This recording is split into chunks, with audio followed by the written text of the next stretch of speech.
A arte da diplomacia tática e o domínio da intenção. Gancho inicial hipnótico e apresentação. Noite de chuva fina na periferia. O giroflex desligado para não alardear a presença. 3 viaturas posicionadas na entrada de uma travessa estreita, ponto crítico de acesso. A informação do rádio é clara: ocorrência de alta complexidade com indivíduos armados no interior do perímetro. O tenente, recém-chegado à unidade, assume o comando da operação na frente do comboio. Ele está tenso. A respiração acelerada entrega o peso da responsabilidade. Ele aponta para o beco e dá uma ordem direta de progressão que ignora uma brecha cega na lateral esquerda. Um ponto cego evidente para qualquer homem que patrulhe aquele setor há anos. É aqui que o destino de um profissional é decidido. O policial emocional, dominado pela vaidade de mostrar que sabe mais, dá um passo à frente no meio de toda a tropa. Com a voz elevada e o tom inflamado pela adrenalina, ele confronta o oficial. Tenente, essa entrada aí é loucura. O senhor tá por fora do setor. Se entrar por aí, a gente toma fogo cruzado da favela. Tem que ir pelo escadão da direita. Silêncio absoluto na tropa. O ar congela. Naquele exato segundo, a ameaça no beco deixou de ser a prioridade. O policial cometeu o erro tático mais fatal da carreira, expôs a fragilidade do comando diante dos subordinados e atacou o ego de quem segura a caneta e a responsabilidade legal da operação. A resposta do oficial não vem sobre o procedimento, mas sobre a autoridade atingida. A operação afasta-se, a tensão escala internamente e, no dia seguinte, a fatura chega. O policial que estava certo na técnica é transferido de setor, perde a confiança do comando e ganha o carimbo invisível de insubordinado e desagregador. Ele venceu o argumento de rua, mas destruiu a própria carreira no quartel. Seja muito bem-vindo ao teatro de operações. Eu sou o Sargento Alex. Se você quer operar em alto nível, progredir na estrutura e manter a sua soberania intacta, precisa compreender a lei suprema do sistema. A inteligência sem diplomacia e sem ocultação de intenção é vista pela liderança como uma ameaça direta. Hoje nós vamos desarmar a armadilha do ego intelectual e aprender a arte de orientar o comando sem jamais parecer um desafio à autoridade. O diagnóstico psicológico do comando e a mente do sistema. Entenda uma coisa de uma vez por todas. Quem comanda carrega o fardo do resultado, da legalidade e da imagem institucional. O ego de um líder ou oficial não é apenas vaidade pessoal, é o escudo de proteção da própria autoridade. Quando você escancara o seu conhecimento de forma ostensiva, tentando provar que é mais ágil, mais instruído ou mais preparado que o seu superior, a mente de quem comanda não lê isso como ajuda técnica. O cérebro do chefe interpreta como ameaça de usurpação. O sistema tolera limitação técnica, mas persegue implacavelmente a insubordinação velada. Um profissional hiperpreparado que não sabe gerenciar as próprias intenções cria uma névoa de desconfiança ao seu redor. Os superiores começam a se perguntar: esse homem quer somar ou quer tomar o meu lugar? Ele está executando a missão ou procurando uma falha minha para me expor? Existe uma diferença abissal entre lealdade tática e subserviência fraca. O subserviente fraco diz sim para tudo por medo, omite o perigo e deixa o chefe cair no abismo para salvar a própria pele. O leal tático protege o comando, evita o desastre operacional, mas faz isso com tamanha elegância e ocultação de intenção que o superior sente que a decisão final e brilhante partiu dele próprio. O homem inteligente que não domina a cortina de fumaça da diplomacia vira alvo fácil. Ele atrai a inveja dos pares e o bloqueio dos chefes. A verdadeira maestria consiste em manter suas ambições e estratégias em reserva, agindo com neutralidade por fora enquanto constrói o terreno com precisão por dentro. Caso prático 1. Liderança e rua. Retorne comigo àquela mesma ocorrência no beco escuro. A mesma chuva, a mesma tensão, a mesma ordem equivocada do tenente na frente das viaturas. Vamos analisar como o Sargento Alex atua nessa mesma fração de segundo. Em vez de gritar na frente da tropa e expor a falha do oficial, Alex mantém a postura firme, aproxima-se do tenente a passos calmos, reduz o tom de voz para um sussurro operacional de canto de ouvido e aplica a técnica da orientação invertida. Comandante, perfeitamente. A estratégia de progressão principal pelo centro está clara. Se o senhor me permite uma cobertura de retaguarda, posso lançar a equipe B pelo escadão da direita para fechar a fuga e blindar a sua progressão pelo centro. Assim o senhor garante o cerco perfeito sem expor a linha principal. Observe a cirurgia psicológica. O sargento Alex não corrigiu o tenente, ele enquadrou a correção como uma extensão da inteligência do próprio comandante. Ele preservou a autoridade do oficial diante da tropa, garantiu a segurança tática da entrada e cobriu o ponto cego da operação. O tenente absorve a sugestão instantaneamente, acena com a cabeça e diz para a tropa: Equipe B, faça um cerco pela direita conforme planejado. A missão é cumprida com 0 baixas. No regresso ao batalhão, quem o tenente chama para o gabinete para elogiar e pedir conselhos nas próximas missões? O sargento Alex.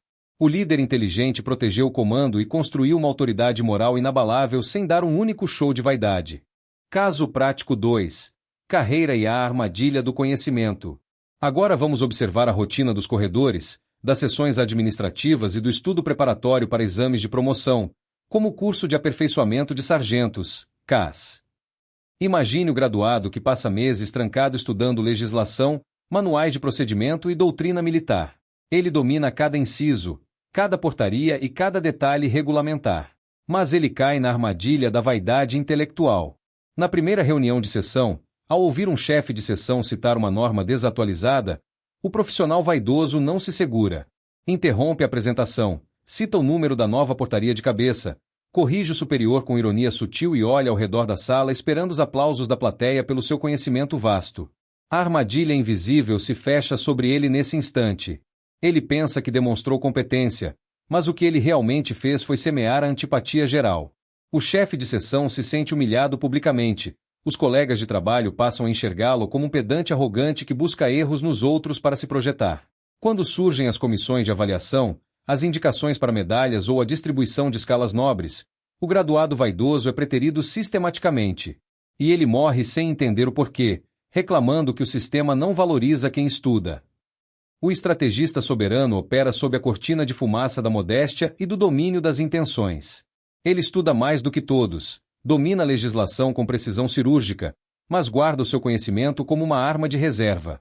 Ele não corrige ninguém em público para ganhar migalhas de atenção. Quando percebe um erro administrativo que pode prejudicar a sessão, ele agenda uma conversa reservada com o responsável, apresenta a solução em tom de dúvida colaborativa. Chefe, dei uma checada no artigo novo e fiquei pensando se isso não pode nos dar margem para questionamento. O que o senhor acha de ajustarmos dessa forma? E deixa que o chefe assine a melhoria. O chefe ganha o crédito público, o trabalho sai perfeito e o estrategista vira a mente indispensável dos bastidores. Suas intenções de crescimento continuam ocultas até o momento exato da promoção. Ele ascende sem alarde, sem criar resistência e sem deixar rastros de inimizade pelo caminho. Aprender a governar a própria língua e ocultar suas intenções no ambiente de trabalho é o pilar que sustenta o homem soberano na vida pública. Mas o que acontece quando esse mesmo homem cruza a soleira da sua porta e tenta aplicar essas mesmas táticas dentro da sua própria casa? Na sequência, nós vamos entrar no refúgio do homem soberano. O que acontece quando você desfarda e cruza a porta da sua casa? Gancho de transição e caso prático 3. Vida pessoal e família. Tire as botas, pendure o cinto de guarnição e encare o silêncio da sua sala. É ao cruzar a soleira do próprio lar que muitos homens, taticamente brilhantes no asfalto e respeitados na seção, cometem o erro mais trágico da sua existência: confundir a firmeza do comando com despotismo doméstico.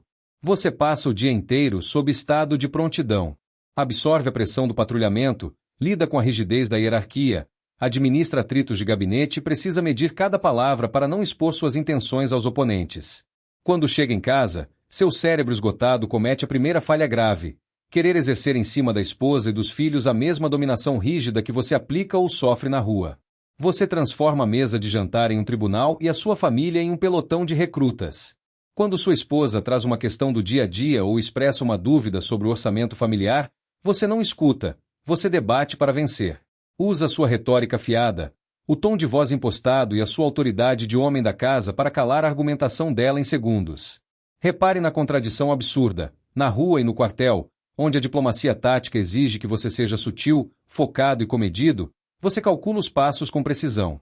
Mas dentro do seu santuário, com as pessoas que dependem do seu amor e da sua proteção, você descarrega sua frustração acumulada sob o pretexto mascarado de que exige disciplina no seu teto. E qual é o resultado dessa postura inflexível? O isolamento gradual. A sua esposa para de compartilhar inquietações e projetos com você porque sabe que qualquer discordância virará um interrogatório ou uma aula de arrogância técnica. Seus filhos aprendem a se afastar da sua presença, não por respeito, mas por medo da sua reatividade contínua. Com o passar dos anos, O homem que se julgava o comandante inabalável do lar descobre que construiu uma fortaleza vazia. Ele venceu todas as discussões de mesa, mas perdeu a admiração, o afeto e a lealdade da própria família. O sargento Alex não opera dessa forma. O homem verdadeiramente soberano entende que a conduta no lar exige uma inteligência emocional infinitamente superior à do serviço. No lar, o poder real não é medido pela capacidade de impor ordens, mas pela construção de uma autoridade moral silenciosa, respaldada pelo exemplo e pela escuta ativa. Quando você cruza a porta de casa, desarme a guarda defensiva. Ao ouvir sua esposa, não busque brechas lógicas na fala dela como quem procura falhas em um depoimento. Escute com empatia, compreenda as emoções envolvidas e lidere com paciência. Quando for necessário corrigir um filho, não o esmague com grosseria. Instrua-o com a serenidade de quem domina a si mesmo antes de tentar dominar o ambiente.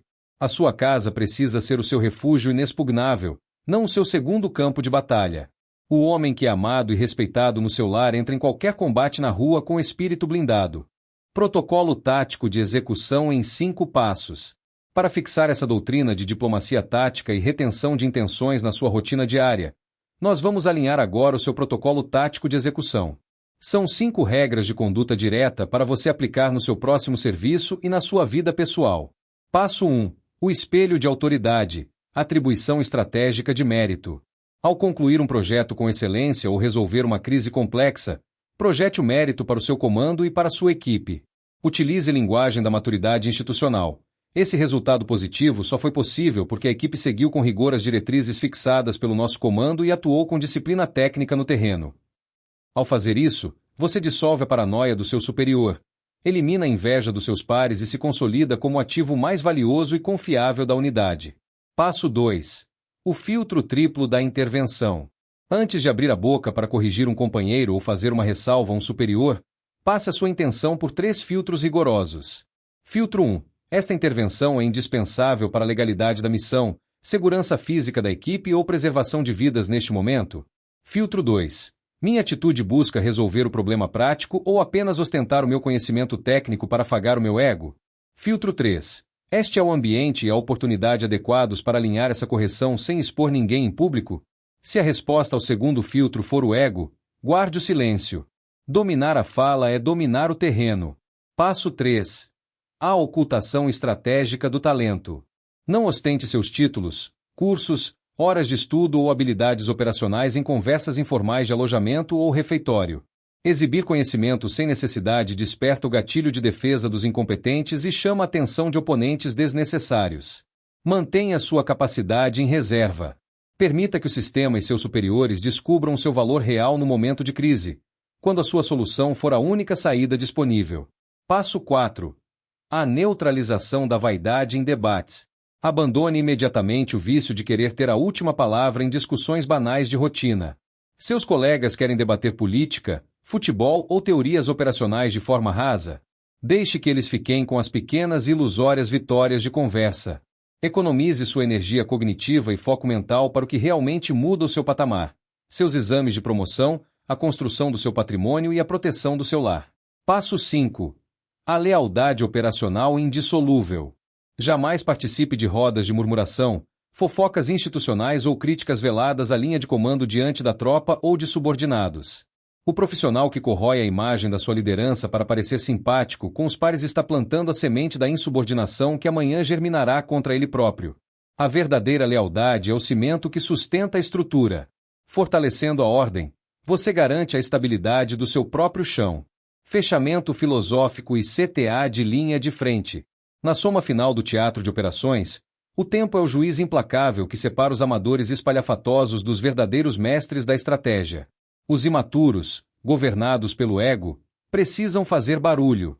Querem provar a todo custo que são mais inteligentes, desafiam a hierarquia por vaidade, expõem suas intenções aos ventos e criam atritos desnecessários por onde passam.